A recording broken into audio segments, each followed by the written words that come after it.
پہ. بڑی حیرت انگیز بات ہے کہ ہمارے بہت سارے آپ کی جماعت سمیت وہ کہتے ہیں جی پیپلز پارٹی جو ہے جیسا آپ نے فرمایا کرپشن کا پیسہ ہے اور سرداروں کی جماعت ہے وڈیروں کی ہے، لیکن پھر آپ ان کے ساتھ تعاون بھی کرتے ہیں، ساتھ قدم سے قدم ملا کے بھی چلتے ہیں. پی ڈی ایم کی بالکل ابھی کل کی مثال ہے ہمارے پاس.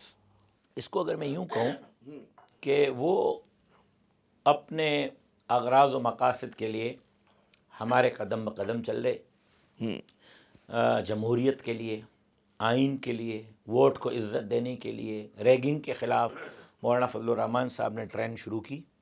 اس میں ڈبے میں زرداری صاحب بھی چڑھ گئے، نواز شریف صاحب بھی چڑھ گئے، خان صاحب اقتدار میں تھے تو وہ چڑھنے کے لیے تیار نہیں تھے. لیکن آپ لوگوں ٹرین ہماری چلتی رہی، تحریک چلتی رہی. راستے میں جو ہے وہ ایسا موڑ آ گیا کہ وہ دونوں اتر کے خان صاحب کی جگہ پہ بیٹھ گئے، خان صاحب دوبارہ ٹرین میں ہماری میں چڑھ گئے ہیں. تو ہم وہیں کھڑے ہیں، ہم ادھر ادھر نہیں گئے. ہم کہتے ہیں کہ ووٹ کو عزت دو، لیکن آپ ٹرین ریگنگ ختم کرو، ٹرین میں آپ جمہوریت کی ٹرین بالادستی میں ہو. چڑھنے کیوں دیتے ہیں ایسے لوگوں کو جن نہیں کے دیتے. بارے میں لوگ ان کی دیکھیں راستے ان کے دو ہیں کردار نا. کے حوالے سے ان کے راستے دو ہیں نا، راستے دو ہیں.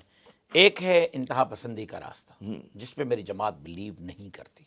میری جماعت ڈیموکریٹک وے سے آئین کے راستے میں رہتے ہوئے، پاکستان کے آئین کے چھتری امبریلے کے چھتری کے نیچے رہتے ہوئے اپنی اسٹرگل پر یقین رکھتی ہے. انتہا پسندی کا راستہ نہیں.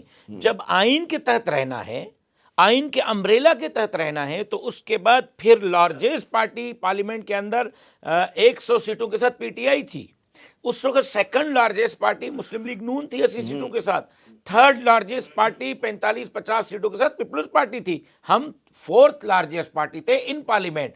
جب ہم سے بڑی دو لارجسٹ پارٹیاں ہمارے ذہن کو قبول کر رہی تھیں، ہماری سوچ کو قبول کر رہی تھی کہ ہاں ووٹ کو عزت ملنی چاہیے، ہاں ریگنگ ختم ہونی چاہیے. اب یہ سوال ان سے بنتا ہے کہ کل آپ کا موقف ایک تھا، آج دوسرا کیوں ہے. اب beneficiary یہ ہو گئے اس سوال کے. عمران احمد خان نیازی صاحب سے ہونا چاہیے تھا کہ کل مولانا فضل الرحمان صاحب گندے تھے، آج مولانا صاحب اچھے کیسے ہو گئے. تو یہ سوال ہم سے نہیں، ان سے پوچھیں.